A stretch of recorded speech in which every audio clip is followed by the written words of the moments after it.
Thank you all for coming. Tibet is a complicated place that means very different things to different people. For many Tibetans, it is a once independent nation colonized in the mid-20th century by the People's Republic of China, whose government is bent on destroying its religion and culture. For the Chinese government, it is a former feudal kingdom whose serfs were liberated by China and reunited with the homeland, and is now threatened by dissidents led by the Dalai Lama who want to split it off again. For many Westerners, it has long been a land of exotic mystery and ancient wisdom. The Tibetan nomad on pilgrimage, the Chinese soldier on patrol, the Nepalese immigrant hotel owner, and the American tourist all may walk down the same cobbled streets of the capital, Lhasa, and experience a very different place. Few people in the US are able to sort out these diverse representations, impressions, and fantasies, and elucidate the nuances of Tibet and its people better than our speaker, Robert Barnett. Professor Barnett is the director of Modern Tibetan Studies program at Columbia University.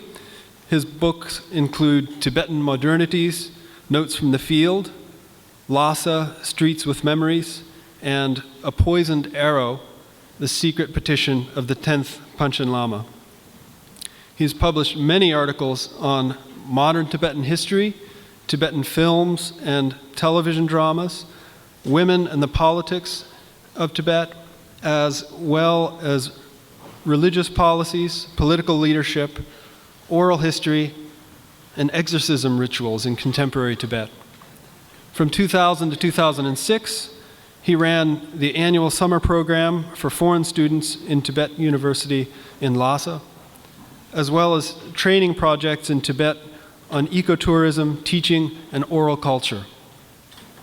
He was the founder and director of the Tibet Information Network, an independent news and research organization based in the UK. And he's a frequent commentator and writer on Tibet-related issues for the BBC, NPR, the New York Times, and other media outlets. Please welcome Robbie Barnett.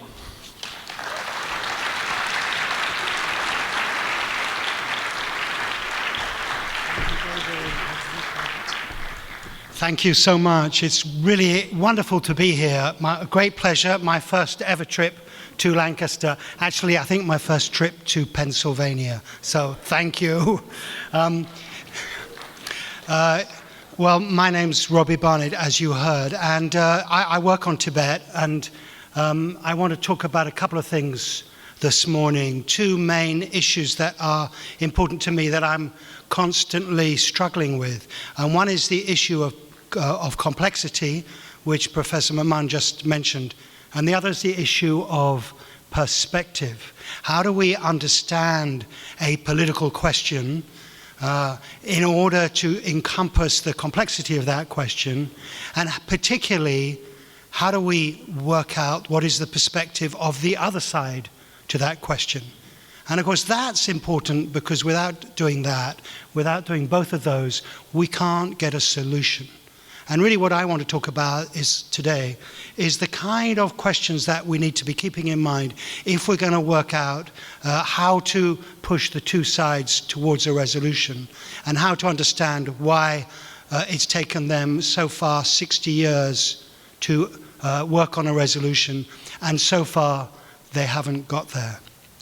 Let's remember that this Tibet issue is an issue that's been going on for 6 decades and has seen tens of thousands, perhaps hundreds of thousands of deaths. But it's also an issue in which most of those deaths happened in the first 30 years, 1950s, 1960s, 1970s. The last 30 years have been much quieter, but still very tense.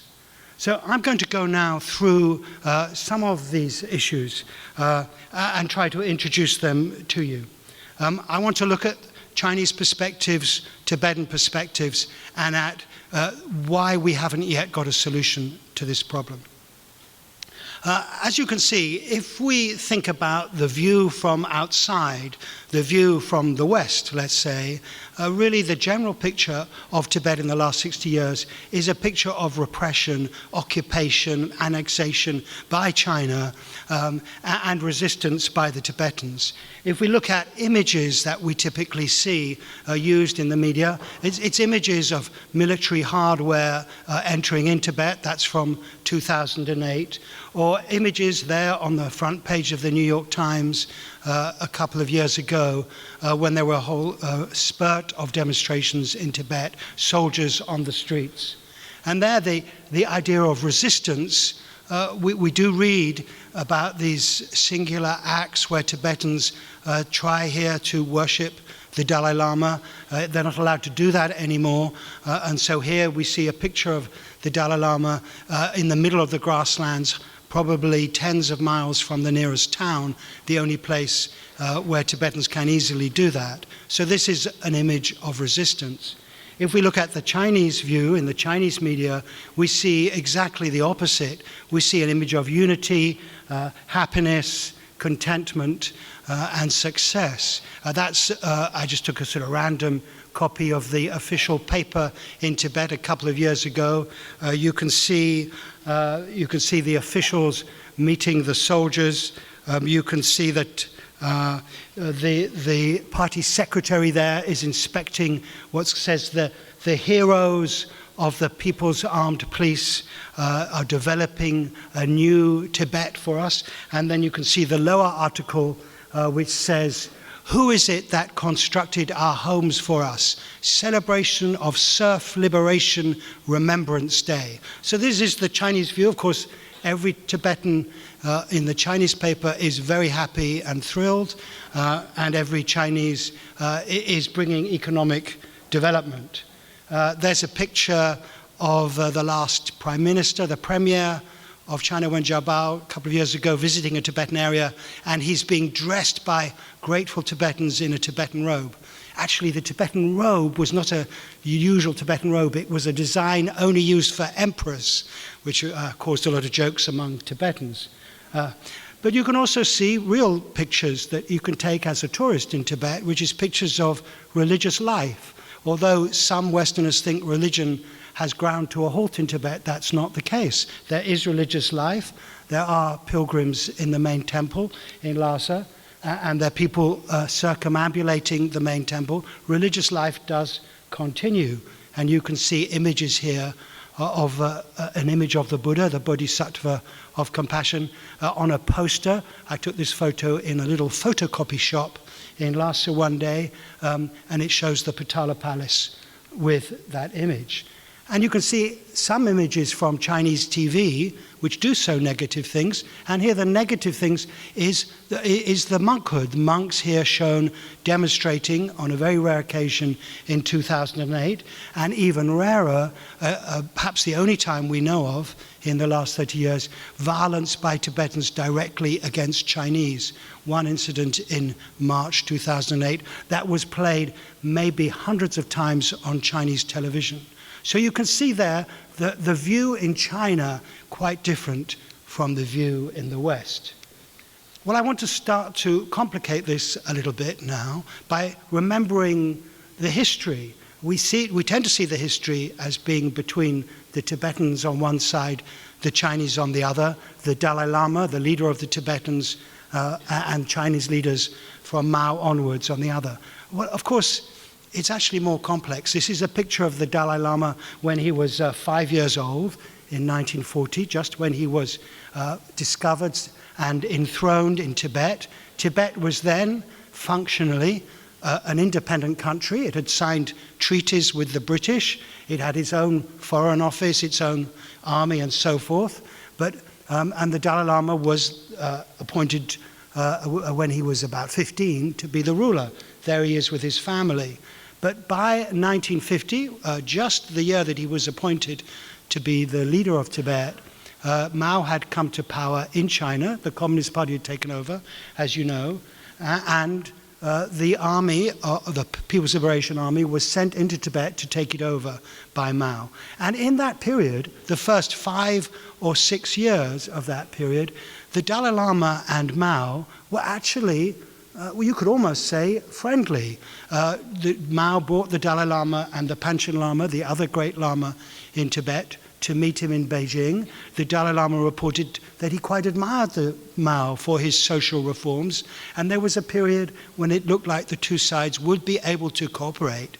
During that period, the Chinese did not impose total control over central Tibet. They allowed it to remain more or less as it was, provided that they accepted that they were part of China. So there we have the first complexity. These two current enemies were once effectively friends. That collapsed in 1959. There were uprisings throughout Tibet. The Dalai Lama, as you can see here, had to walk across the mountains with about 80,000 other Tibetans to India, where he and those other Tibetans and their children still remain. And this is the Dalai Lama in the 60s, and this is as we know him today, a man who is a frequent visitor to Western countries. Actually, it seems to have been kept secret, but he's arriving in DC, I think on Monday, to talk to one congressional meeting. So he's someone we're now familiar with, but we tend to forget about this past when he was actually trying to coexist with Mao. Let's keep that in mind, we'll come back to that in a minute, and think about this issue in the way that a political strategist or a political scientist might think about it, the regional perspective. If we think about Tibet, it's quite difficult for us even to have a conversation with people from China because they're thinking about a different place. For people from Tibet, from China, Tibet is this area here that you can see just, I don't know if that works.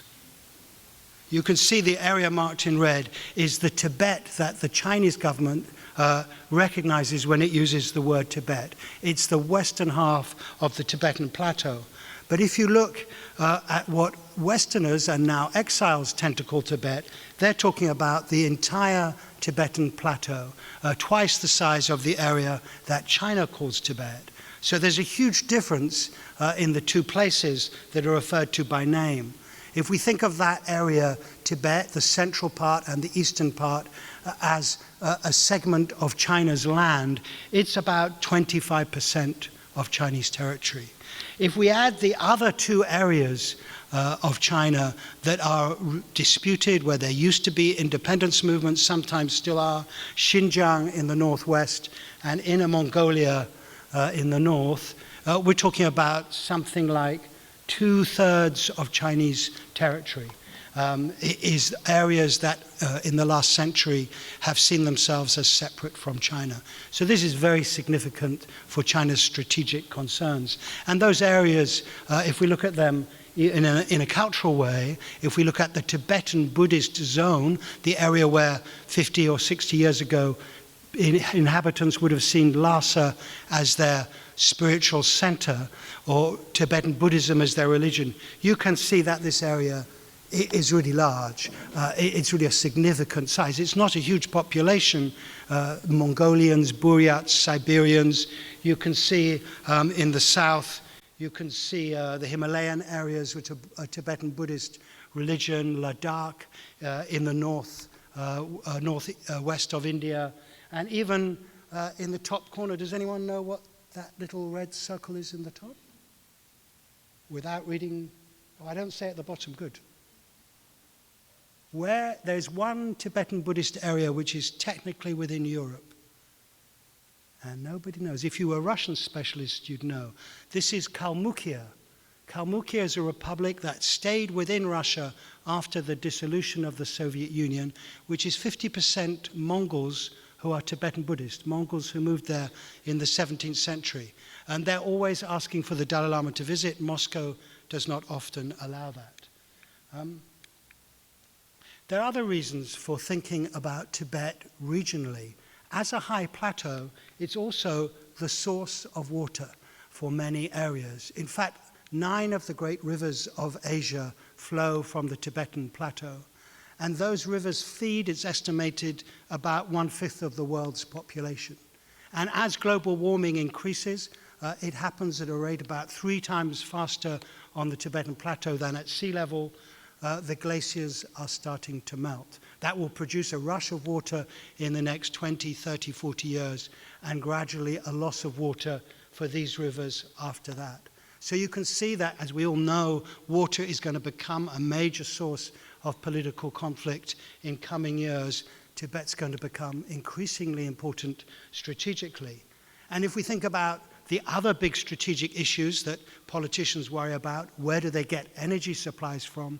You can see this map produced by the Pentagon a couple of months ago showing pipelines that China is building to get oil, gas, and other supplies from outside, continually trying to find land-based routes for bringing in oil, gas, and other supplies, some from the south, from Yunnan and Burma through Yunnan, others from Russia and from Central Asia, coming through Xinjiang, Inner Mongolia, and other areas that make these disputed parts of Western and Northern China so sensitive.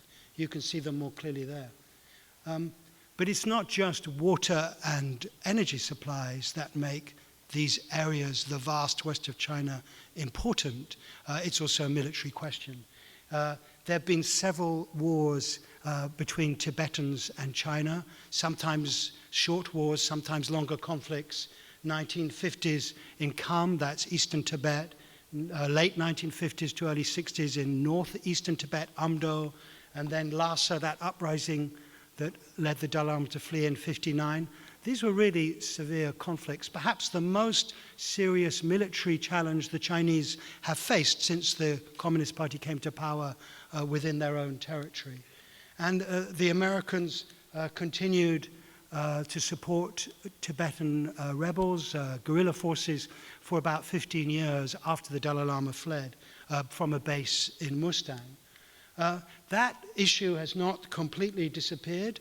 The border, the old Tibetan border with India, now the border between China and India, remains disputed. There was a major war there in 1962 between China and the Indians, and now those two areas, Ladakh and Tawang, major hotspots in occasional sporadic conflicts between China and India. And there you can see the Indians, I think just a couple of months ago, late last year, announcing the formation of a new mountain strike force. 90,000 troops, something like that, are going to be assembled on the northern border with China. There's an arms war going on between these two powers.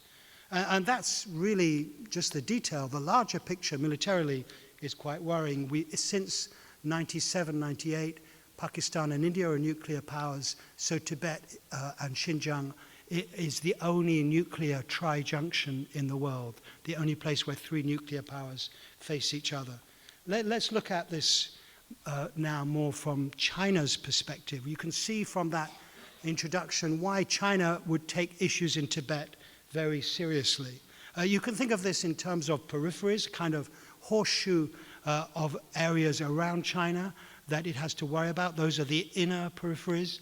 It has to think also about outer peripheries, those countries immediately outside its borders, and then beyond them, very large powers that are not very far away, Russia, Iran, India, Japan, and so forth. China is surrounded by, I think, 20 different countries. It's driven, really, its foreign policy is driven by consideration of the peripheries. And we could say that consideration is really fear, anxiety about what's happening on its borders. This is a quick map of protest in Tibet, street protests in the 1980s and 90s.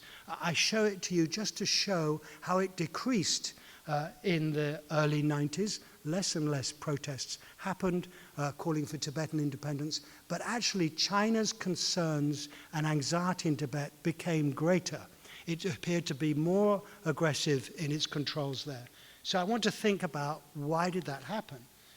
And this is one of those reasons. If you look at the map of protests, you can see that in the 1980s, most protests were in the western part of Tibet, the part that China calls Tibet, near Lhasa, and relatively near the border with India. But by 2008, when protests re-emerged on quite a large scale, about 150 protests that spring, protests had moved to eastern Tibet, the area that China doesn't even talk of as Tibet. In other words, the area that is represented by protests is getting further inland, further away from the borders, more worries, more anxiety for China, especially because that eastern Tibetan area had been very relaxed for some 30 years. And you can see this source of anxiety is increasing. The last 4 years have seen this spate of self-immolations by Tibetans. Now 135 have burnt themselves in the streets as protests against Chinese policy. And you can see the figures there, about 100, we think 110 of them have died. But those also have taken place in eastern Tibet, the area which saw no major problems in the 80s and 90s. So protest is spreading from the borders towards China.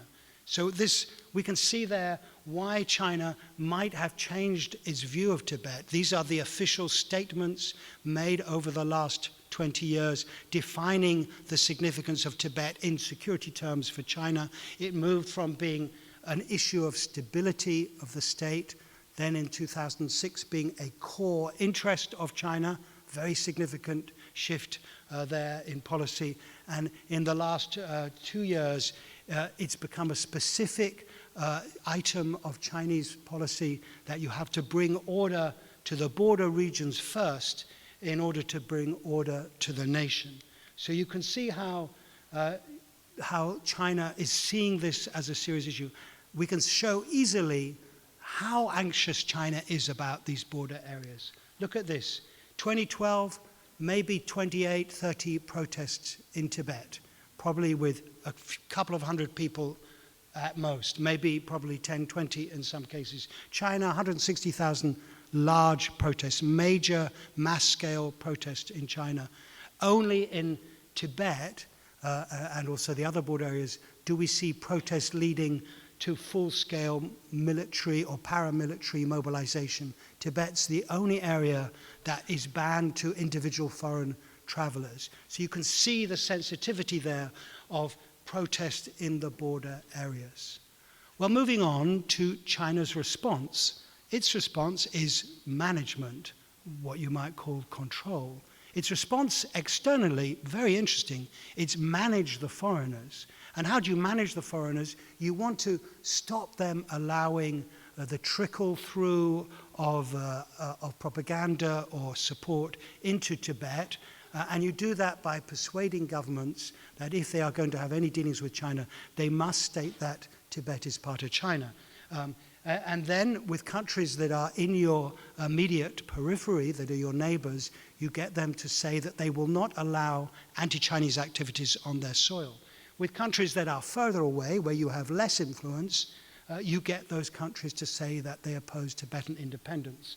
And then with all countries, once you've achieved that, you try to get them to refuse to meet the Dalai Lama. This is foreign policy to do with Tibet for China. And actually, all of these have basically been achieved. America is basically the last country which is still openly insisting on its right to meet with the Dalai Lama. That may happen again on Wednesday. I don't know whether a presidential meeting is planned, maybe not. But America is the only major country in the West to hold out on its right to meet. In other words, China has succeeded basically in these objectives. That represents a major failure in Western diplomacy because it means they're allowing themselves to have their agendas dictated from Beijing.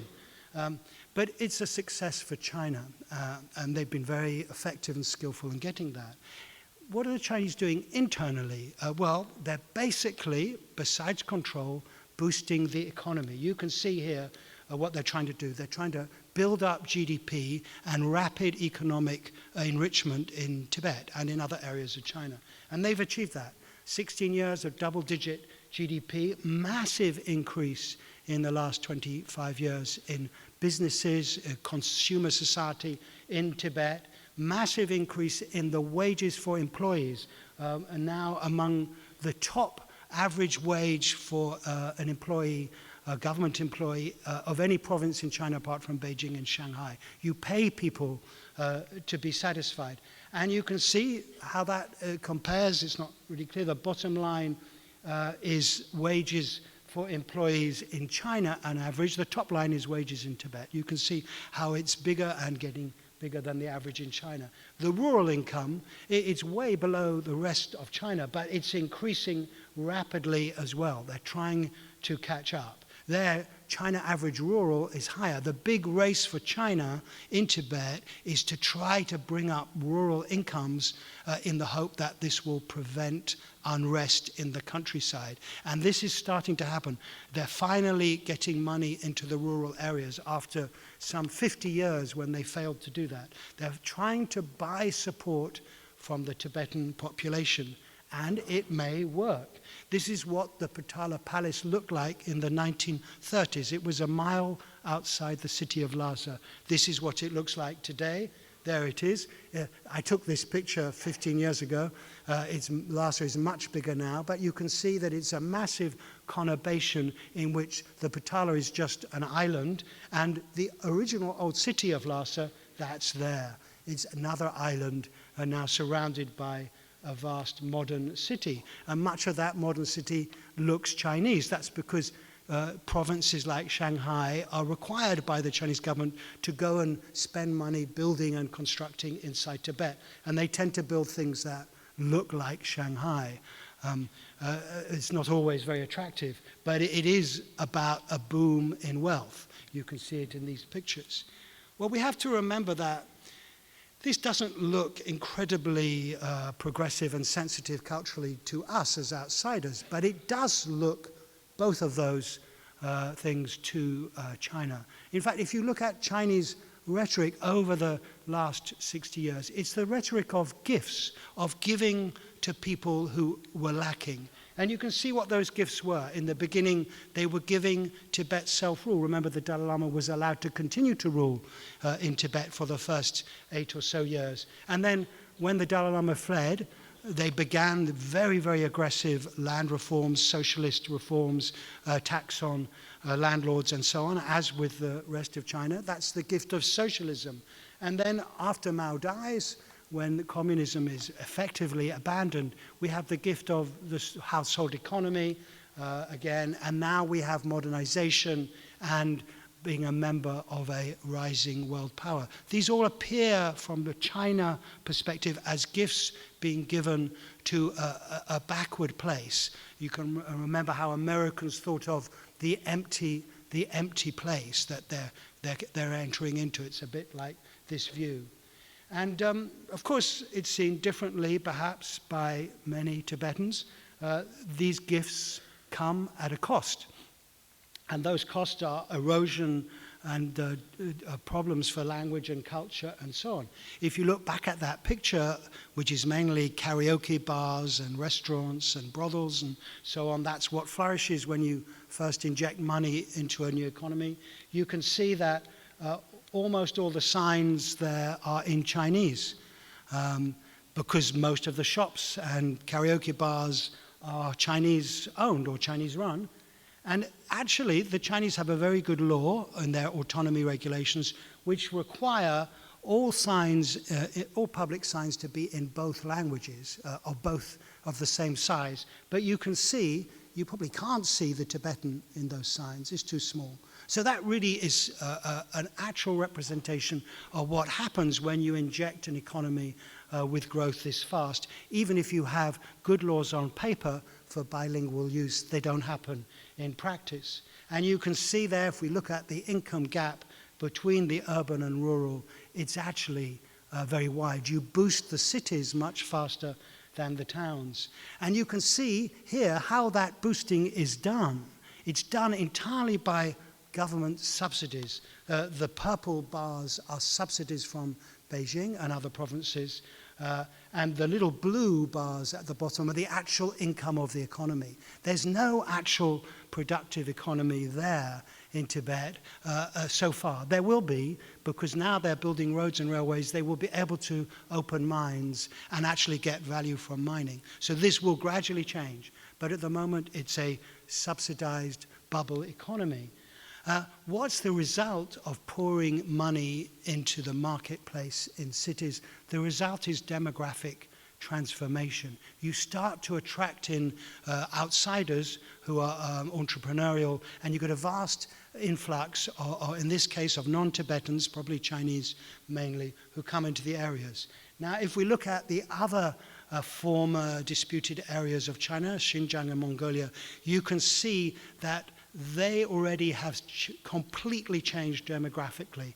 Now in Mongolia, over the last century, has become 80% Chinese. Xinjiang in the last 50 years has become 50%. Tibet, very small, not many Chinese. However, they're all concentrated in the cities. If we look at the city areas, you can see even from the 2000 census that 37% of the inner city area of Lhasa officially were non-Tibetans. If we break that down into age range, the only way we can get at these figures is from age cohorts. You can see that working age people in the Lhasa inner city are over 50% non-Tibetan.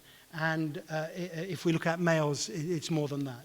So you can see why Tibetans perceive in the cities, not in the countryside, but they perceive an influx of Chinese or non-Tibetans. That produces cultural, political anxiety. And of course, cultural cost, it's kind of disputed what that cost is now, but there is a real cost in memory. If Tibetans remember what happened in the 50s and 60s in the Cultural Revolution, this Ganden monastery in the 30s, by the 80s had become this. There was only one building left, and that had been rebuilt, one of the great monasteries of Tibet. Basically, all monasteries were destroyed in that 20-year period after 59. They are being rebuilt. That's what Ganden Monastery looks like.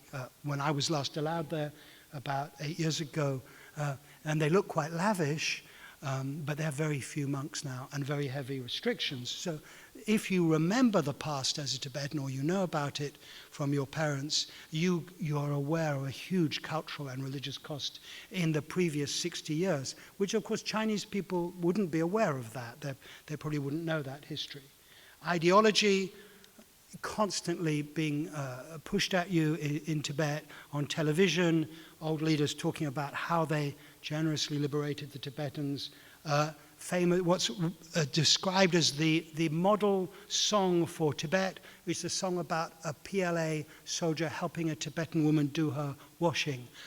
There's endless repetition of the reminder of generosity. It's quite dulling to the mind to have to live in that kind of cultural sphere. But we have to be very careful. This is why I mentioned complexity. We see outsiders, exiles, foreigners, even the Dalai Lama sometimes, but although luckily not recently, accusing China of cultural genocide. That's a very serious accusation. And it doesn't really make sense because there's several forms of Tibetan modern culture in Tibetan language, such as poetry, film, fiction, which have flourished in Tibet in the post-Mao era. Hundreds of magazines, unofficial, about 100, exist that publish stories by Tibetans and so on, and this is officially encouraged. Of course, there's lots they can't write in those stories, but their art, their expressive capacity is still able to materialize in modern form. You can see that even religious publications are flourishing inside Tibet, at least in certain parts of Tibet where it's more relaxed, as long as they don't mention the Dalai Lama. So there's a quite complex picture of what is allowed culturally. It's not quite as simple as we might think. There are some things that are banned. Religious activity by Tibetan government employees and students banned in the western part of the Tibetan plateau. Discussion of real Tibetan history banned everywhere. discussion of this migration issue, very, very sensitive. You can't afford to talk about that, at least in the last 20 years.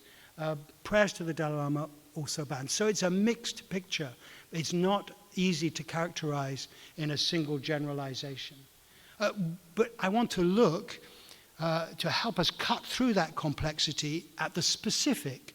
We can't necessarily generalize from this, but we can point to specific policies and moments that are clearly problematic. And this is a moment in 1994, under Jiang Zemin, two leaders prior to the current one, a new policy was brought into Tibet which led to bans on pictures of the Dalai Lama. This was the only announcement in public, in print, that acknowledged that ban existed. It was only 20 years later that the Chinese state admitted to this ban, apart from this one sentence that I found in the Tibet newspapers in 1996, and that only admitted to a ban in monasteries. And that photo of the Dalai Lama banned ever since. But as you'll know, if you've been looking at the BBC during the night, they're running a big story on a Chinese official who has a picture of the Dalai Lama in his apartment that he showed to the BBC. And this is a ban that applies to Tibetans, not really to Chinese. For the BBC, they think this is a change in China's policy, that they're being shown this picture of the Dalai Lama. Actually, it's just a reflection of the selectivity of the ban. That ban also involved a ban on Tibetan employees in Tibet, in the western part of the plateau, having religious activities or going to monasteries. And that's why when I was allowed at the university with my students, other people in the university, Tibetans, would try to get us to take them as tour guides around the local monastery, because it was only if they were accompanying us as guides that they would be allowed to go into that monastery.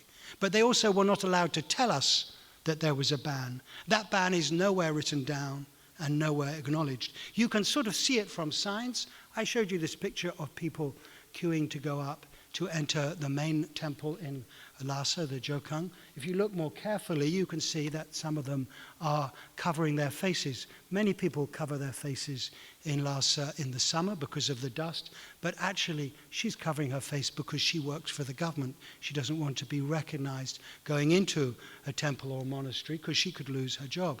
And if we look more carefully at pictures of religious activity in Tibet, at least in the western areas, it's mainly people from the countryside who are taking part. The officials aren't allowed to do so. If we look, this is a picture from my bedroom in the university in Lhasa in about 2000, a banner hanging outside that denounces the Dalai Lama. It says in Chinese and Tibetan, they are in equal size. On this occasion, it says the Dalai is the source of all turmoil in society. In Tibetan society.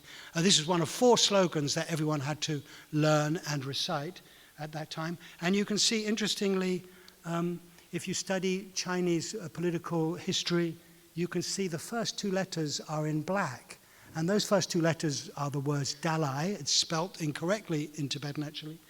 This is Cultural Revolution political typography. You mark the name of the enemy in black, in a different color. Very rare to see that in China now. And it's because of this kind of situation that I was able to learn what was behind this poster that I saw in the photocopy shop. As I'm sure some of you realize, the Buddha, the form of the Buddha, the Chenrezig Avalokiteshvara, the Bodhisattva of compassion, is shown in this picture legally. The owner of the photo shop can legally have this poster because it doesn't show the Dalai Lama, but the Dalai Lama is considered to be the embodiment, the emanation of that Buddha. And so when there was no one else in the shop, the Tibetan said to me, this represents the Dalai Lama. It's the only way he can show it in Lhasa. I'm going to go quickly through 2 final issues. One is, what do we know about what's happening in Tibet now? We know very, very little. And bearing in mind what I've said about complexity, the little we know is not enough to generalize from. We do know that there is a whole new establishment of security mechanisms of a kind we haven't seen in Tibet for some time. These are grassroots police stations at really the street corner level. These are policemen checking identity cards and so on, not so unusual. These are police posts placed at street corners which have X-ray, like airport search facilities for X-raying bags when you go into the center of the town. These are inside these new little police stations. We have police officers, they're Tibetans, but they are digitally wired up. They're creating databases of information. And if you read the articles in the papers, it's all about creating a new system where everybody is interconnected to the same databases. So you know who's passing through that checkpoint, what vehicles are going through, and who the residents are in each area. And I could give you much, much more detail about these new systems of management, knowing who the individuals are in each area of the city or the village. There's the new police post in front of the Potala Palace. You can see there implements which very sensibly have been put out to try to deal with any self-immolation attempt. You can see the posters in front of the Potala Palace, they're always there, calling for patriotism and unity. And there you can see people can no longer walk into the square in front of the Potala Palace, where many people go to pray. They have to go underground in a subway, and you can hardly see it, but there's another checkpoint and search inspection area in the subway. So much more control. There's also much more ideology.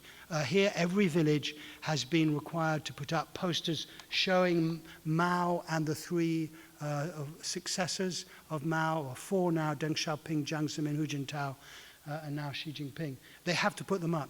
Chinese officials now say that it's voluntary. They don't have to put them up. But they did agree that they had printed 1 million of them and distributed them to every village. And I don't think you would be wise to refuse to put them up. Even more dramatic than that, though, is this change in buildings in monasteries. If you look carefully, this is also part of Ganden Monastery, but on the side of it you can see there a little cluster of new buildings.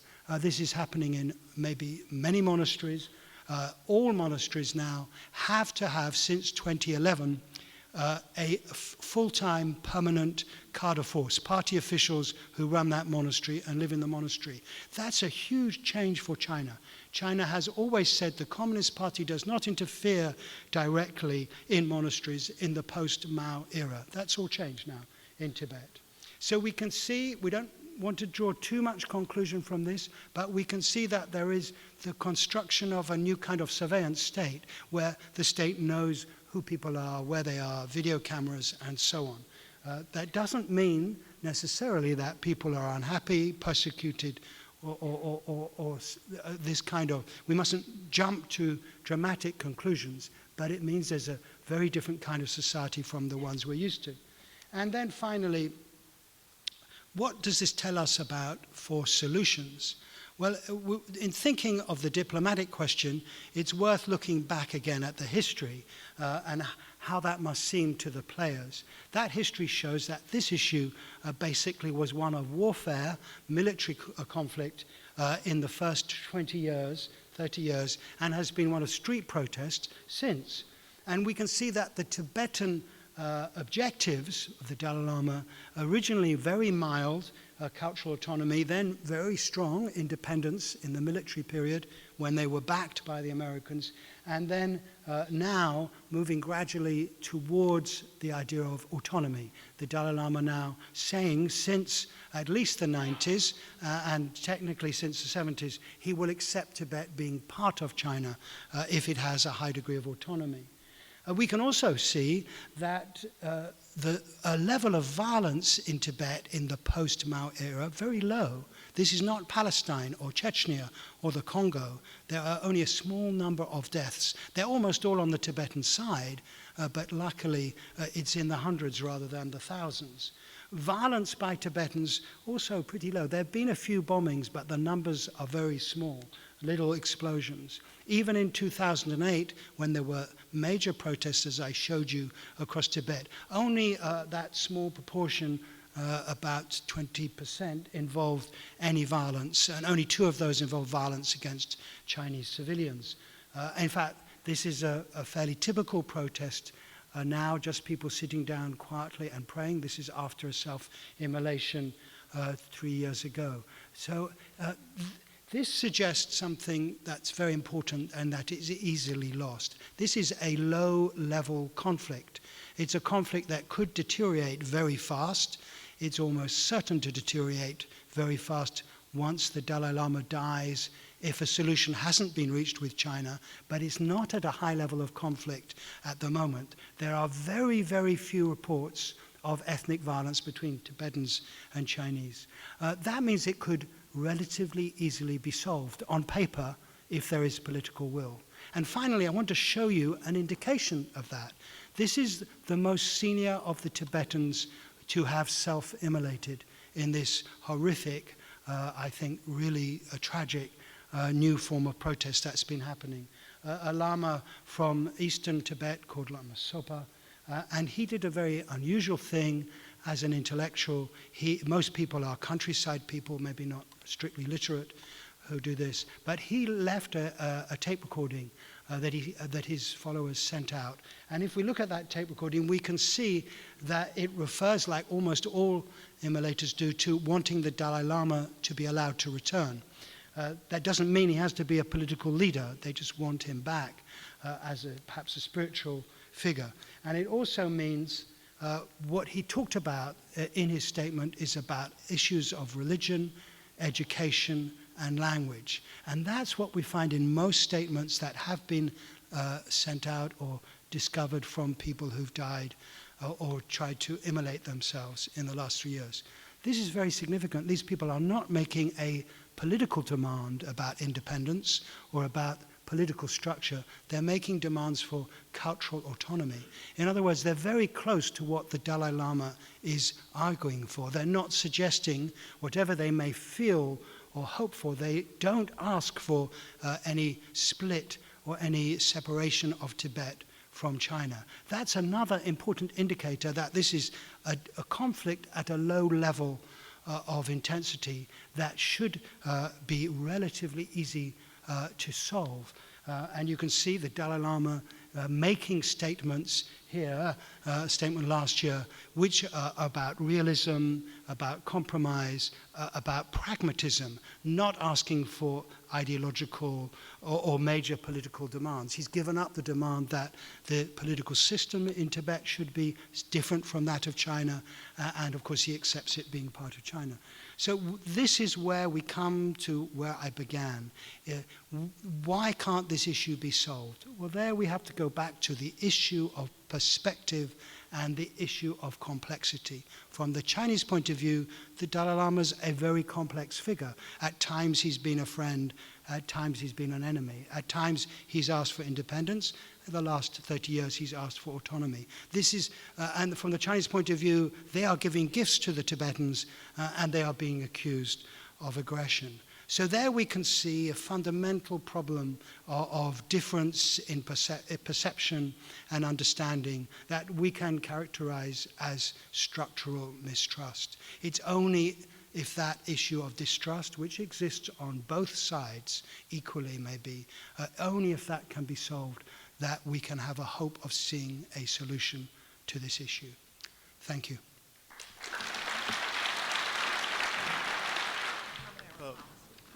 Thank you very much for your talk. I found it very interesting on a subject I did not know much about previously. My name is Stephen Vieira and I study history at the college.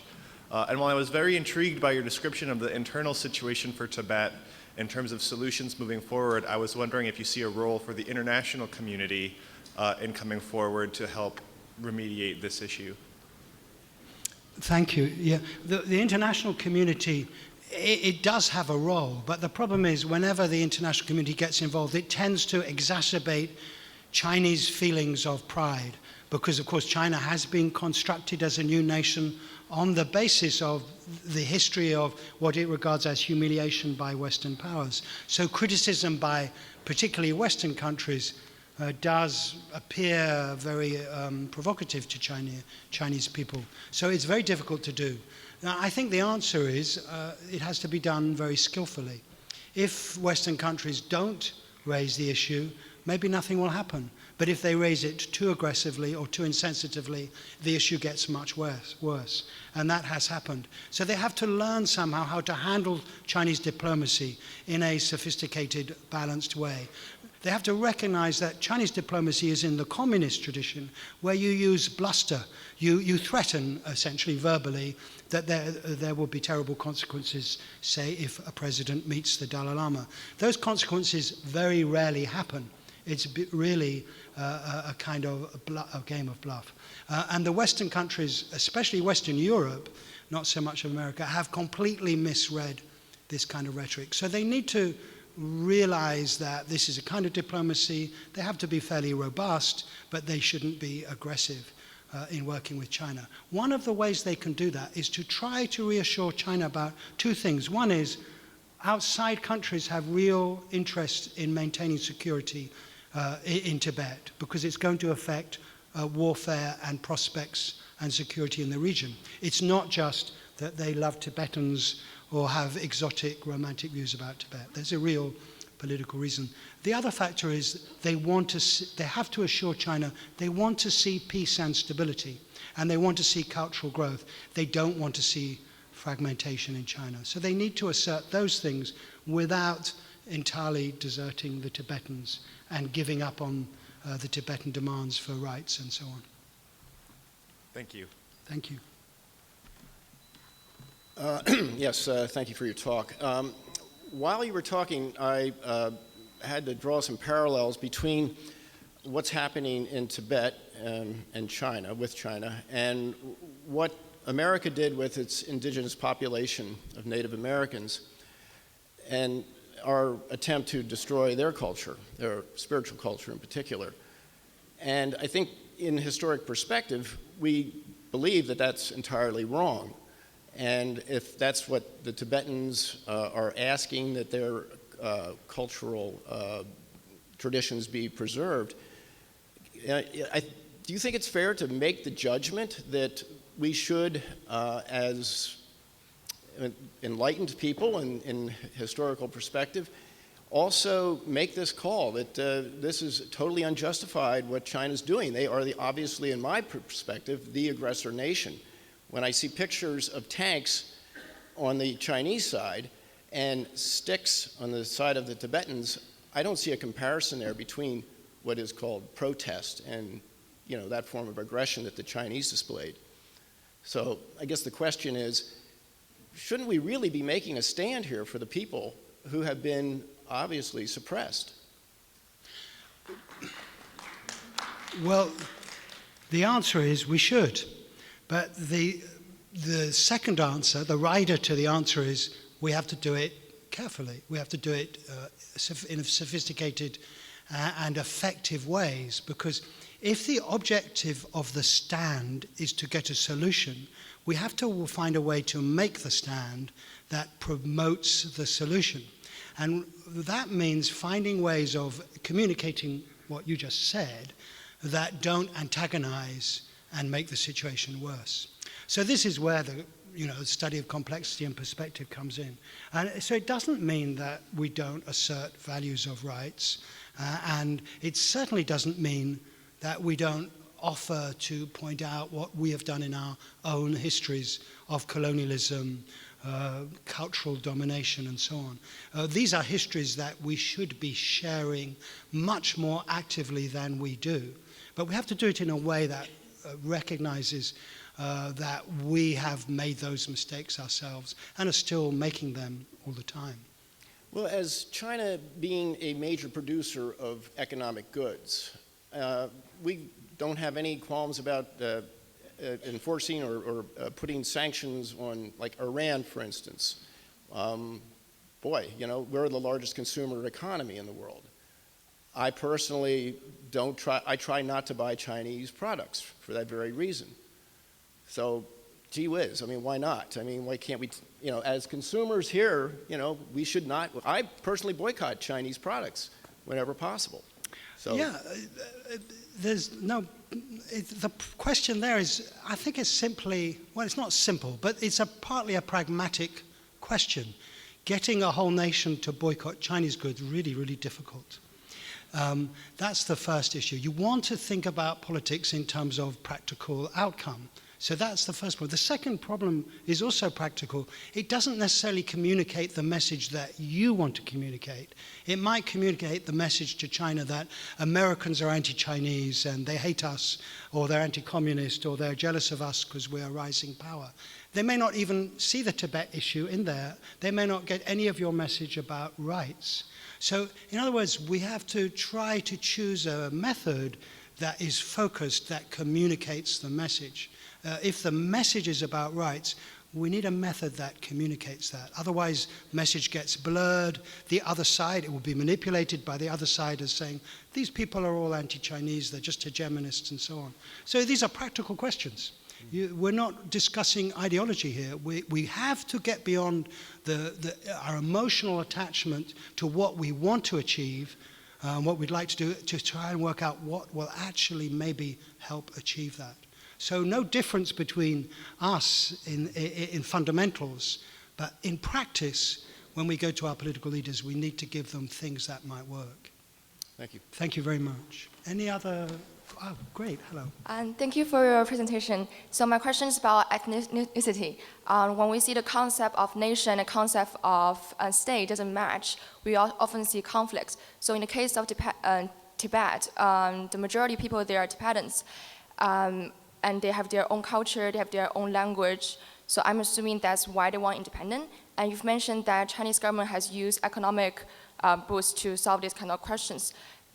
This kind of means to buy their support of the rural populations. But my question is, I guess, what's your attitude toward to what extent will this economic means will be successful in solving this question? Thank you. Well, I actually think this might be the most important question now for Tibetans and China. Will the economic strategy that China has, will it work? It's actually a kind of old Marxist idea. It's vulgar Marxism. It's very simplified Marxism.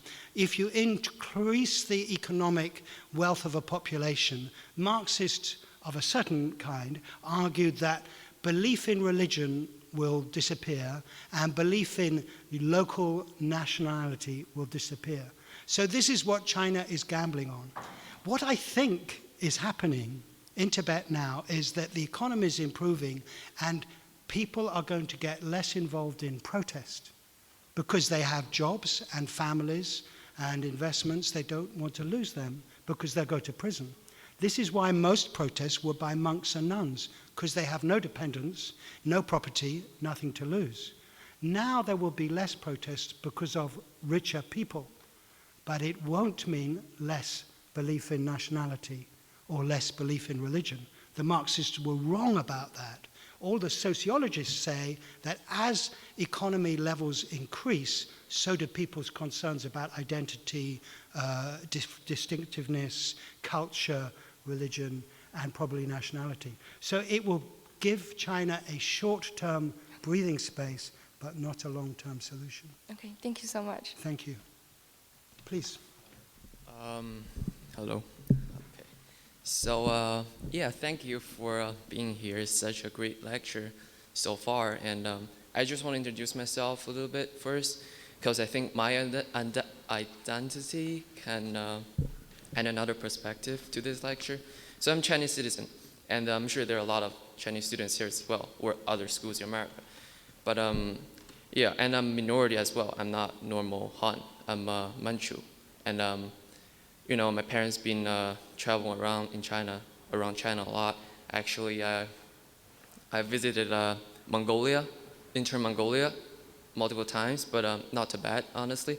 But yeah, well, I feel sorry for Tibet overall, you know. Even though I'm not majority Chinese, I just still want to apologize. You know, we sort of invaded Tibet. But it happens. I mean, we only have one party. It's not a democracy, apparently.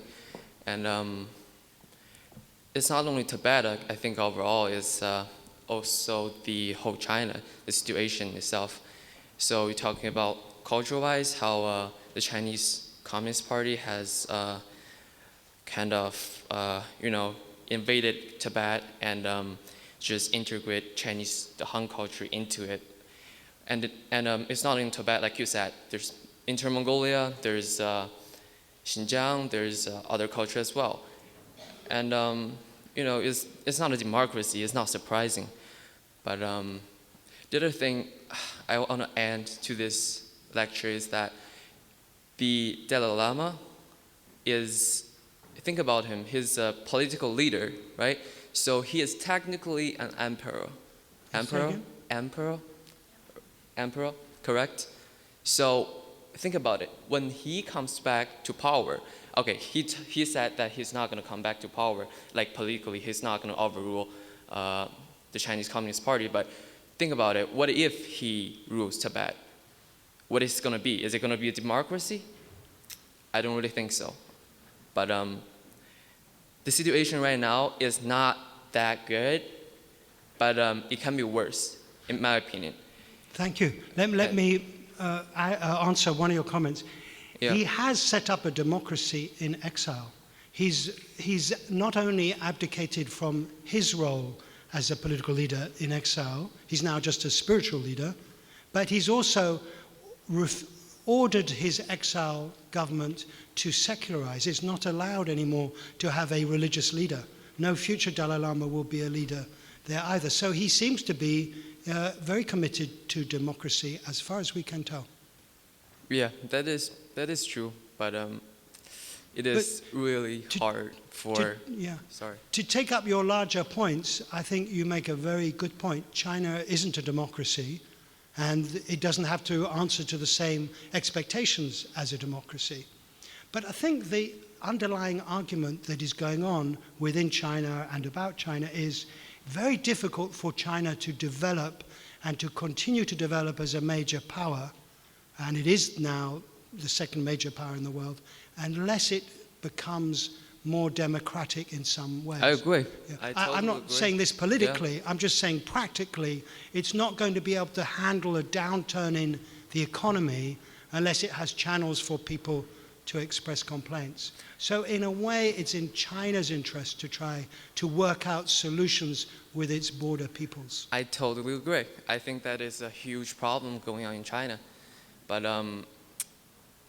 there's, like in my opinion and in my parents' opinion, we talk about this a lot, actually, but we think the reason why China cannot be a democracy is not only about right now, it's only one communist party. It's so that the people in China itself, they're not ready for the democracy yet. The reason I say that is a lot of people are not educated enough in a sense of, social scientists, like social science perspective. Like, they don't have the idea of democracy in China. Yeah, let me just agree with you in the sense that the Dalai Lama has also stopped asking for China to give democracy to Tibetans. He also seems to take a similar view to you that this isn't an immediately possible objective. So you're not so far away from his thinking in terms of what you're suggesting. But maybe we should move on to the next question. Yeah, sorry. Thank you very much for your comments.